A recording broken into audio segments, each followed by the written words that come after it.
وزارت دفاع کی جانب سے وزارت خزانہ کو ایک خط لکھا گیا جس میں پاک فوج کی تنخواہوں میں 20% اضافے کا مطالبہ کیا گیا ہے۔ خط میں یہ مطالبہ بھی کیا گیا ہے کہ 2016 سے 2019 تک ایڈ ہاک الاؤنس کو بھی بنیادی پے کا بیسک پے کا حصہ بنایا جائے۔ خط کے مطابق جو تخمینہ بتایا جا رہا ہے اس وقت پاک فوج کے بجٹ کے اندر صرف تنخواہوں کی مد کے اندر جو اضافہ ہوگا وہ 63 ارب 69 کروڑ روپے کی رقم ہوگی، جو کہ قومی خزانے سے ادا کی جائے گی اضافی تنخواہ کے طور پر۔ خط کے مطابق 2015 سے لے کے 2020 تک پاک فوج کے جوانوں کی تنخواہوں میں کوئی باقاعدہ اضافہ نہیں کیا گیا، مگر 2015 سے 10% ایڈ ہاک الاؤنس ضرور پاک فوج کے جوانوں کو، افسران کو دیا گیا ہے۔ اور گزشتہ سال جنرل قمر جاوید باجوہ کی جانب سے رضاکارانہ طور پر ملک کے معاشی حالات کو دیکھتے ہوئے رضاکارانہ طور پر کوئی اضافی بجٹ نہیں لیا گیا تنخواہوں کی مد میں، اور سلنڈر کیا گیا اور اس کو بہت حد تک سراہا بھی گیا۔ اب پرابلم یہ ہے کہ ایک ایسے وقت کے اندر تنخواہوں میں 20% اضافے کا مطالبہ کیا جا رہا ہے جب اس ملک کے اندر حکومت کو اس بات کا خطرہ ہے کہ لوگ کرونا وائرس کے ساتھ ساتھ بھوک سے بھی مریں گے۔ تقریباً پاکستان میں حکومت یہ کہہ رہی ہے کہ 1 کروڑ سے زائد افراد بے روزگار ہو چکے ہیں۔ ٹیکس ریونیو میں 119 ارب روپے کا شارٹ فال ہو چکا ہے۔ عمران خان صاحب کہتے ہیں کہ 35% ٹیکس کم اکٹھا ہوا ہے۔ اس وقت 1200 ارب روپے کا ریلیف پیکج دیا جا رہا ہے لوگوں کو تاکہ روح اور جسم کا تعلق برقرار رکھا جا سکے۔ آئی ایم ایف اور ورلڈ بینک کے اعداد و شمار کی بات کی جائے تو رپورٹیں یہ دعویٰ کر رہی ہیں کہ 0.5 منفی ریٹنگ اس وقت پاکستان کی شرح نمو کی اور اکانومی کی صورتحال ہے، اور 1.3% اب تنزلی رپورٹ کی جا رہی ہے اکانومی کے اندر۔ تو یہ پاکستان کے معاشی حالات ہیں۔ اسٹیٹ بینک شرح سود کم کر رہا ہے۔ اسٹیٹ بینک قرضوں کی ادائیگی کے لیے لوگوں کو تنخواہوں کی ادائیگی کے لیے قرضے فراہم کر رہا ہے۔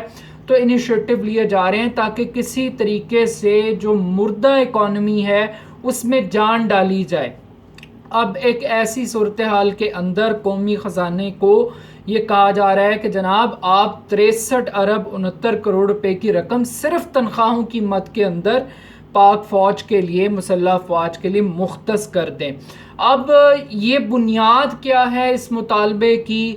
وہ یہ کہہ رہے ہیں کہ بجلی مہنگی ہو گئی ہے، مہنگائی میں بہت اضافہ ہو گیا ہے، اور اس کے ساتھ ساتھ جو مہنگائی کے انڈیکس ہیں ان کو دیکھتے ہوئے اب گزارا کرنا بہت مشکل ہے، تو لہٰذا آپ یہ اضافہ کریں۔ مگر سوال یہ پیدا ہوتا ہے کہ اگر یہ مہنگائی ہے تو یہ تمام سرکاری ملازمین کے لیے ہوگی؟ کیا تمام سرکاری ملازمین کو پیٹ نہیں لگا ہوا؟ کیا ان کے بچوں کی ضروریات زندگی نہیں ہے؟ کیوں پاکستان کے اندر، اب میں کسی تنخواہ میں اضافے کا مخالف نہیں ہوں، بٹ ایک ڈبیٹ ضرور ہے کہ پاکستان کے اندر کچھ پریولیج ڈپارٹمنٹس ہیں کہ جناب یہ نیب کا ڈپارٹمنٹ ہے تو اس کی تنخواہوں میں اضافہ کر دو، یہ ایف آئی اے کا ڈپارٹمنٹ ہے تو 300% مراعات میں تنخواہوں میں اضافہ کر دو، یہ بیوروکریٹ ہے تو جناب اس کو نواز دو۔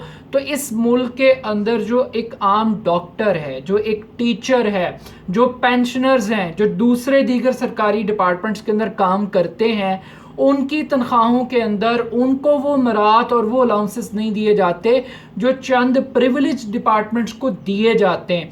یقیناً پاک فوج کی کاوشیں، ان کی خدمات خراج تحسین کے قابل ہیں۔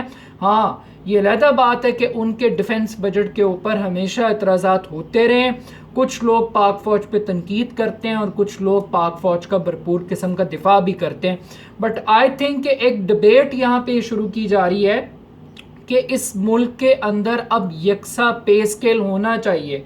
گریڈ 17 کا ملازم چاہے کسی بھی ڈپارٹمنٹ میں ہے، چاہے وہ ڈی ایم جی گروپ کے اندر بیٹھا ہوا ہے، چاہے وہ پاک فوج کے اندر ہے، ان سب کی تنخواہوں کے اندر ایک ایکویلٹی آنی چاہیے۔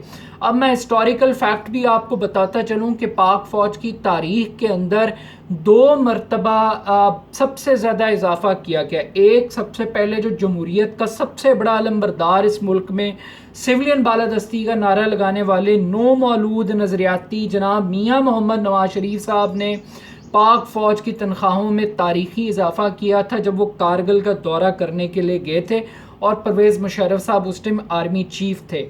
اس کے بعد 2010 کے اندر ایک اور وہ اینٹ سے اینٹ بجانے والا اور لوگوں کو بتانے والا کہ جناب آپ 3 سال کے لیے آتے اور ہم نے ہمیشہ سیاست کرنی ہے، جناب محترم آصف علی زرداری صاحب 18ویں ترمیم کے رہنما، انہوں نے 100% اضافہ کیا تھا پاک فوج کے اہلکاروں کی جو مسلح افواج ہے ان کی تنخواہوں کے اندر. تو یہ 2 شخصیات ہیں جنہوں نے تاریخی اضافہ دیا ہے. اب مسئلہ یہ ہے کہ گزشتہ سال تو یہ کہہ کر کہ معاشی مشکلات ہیں فوج نے سلنڈر کیا تھا، بٹ آج وہ معاشی مشکلات زیادہ سنگین ہیں، زیادہ خطرات ہیں. یہ خود گورنمنٹ کہہ رہی ہے کہ گیلپ کا سروے کہہ رہا ہے کہ ہر چوتھے گھرانے نے اپنی خوراک کے بجٹ کو کم کر دیا ہے. لوگ خودکشیاں کر رہے ہیں اس کرونا وائرس کی وبا کی وجہ سے، بے روزگاری کی وجہ سے، مہنگائی کے طوفان کی وجہ سے. تو آئی تھنک کہ اب ایک وقت آ گیا ہے کہ قربانی سب کو دینی چاہیے اور سب لوگوں کو اس برڈن کو شیئر کرنا چاہیے انکلوڈنگ پاک فوج.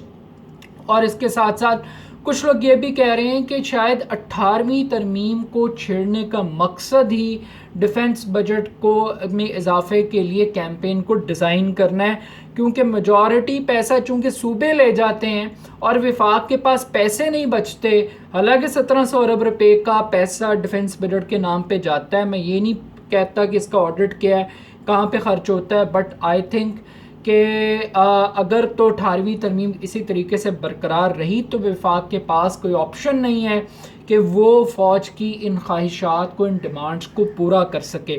بٹ آئی تھنک کہ اس مشکل وقت کے اندر اگر پوری قوم پیٹ پہ پتھر باندھ رہی ہے اور پوری قوم کو یہ کہا جا رہا ہے کہ یہ مشکل وقت ہے، آپ نے گھبرانا نہیں ہے اور سکون صرف قبر میں ملے گا، تو آئی تھنک کہ باجوہ صاحب کو بھی عمران خان صاحب کی اس نئی انالوجی کو قبول کرنا چاہیے اور سراہنا چاہیے. اور اس قسم کی ڈیمانڈز میرا خیال ہے کہ وقت نہیں ہے اس قسم کی ڈیمانڈز کا. اور اگر یہ اضافہ کرنا ہے تو پھر یو بی آئی کے پینشنرز کی تنخواہوں میں بھی اضافہ ہونا چاہیے ان کی پینشنز کے اندر، اور عام سرکاری ملازم کی تنخواہ میں بھی 20% اضافہ ہونا چاہیے برابری کی سطح پر.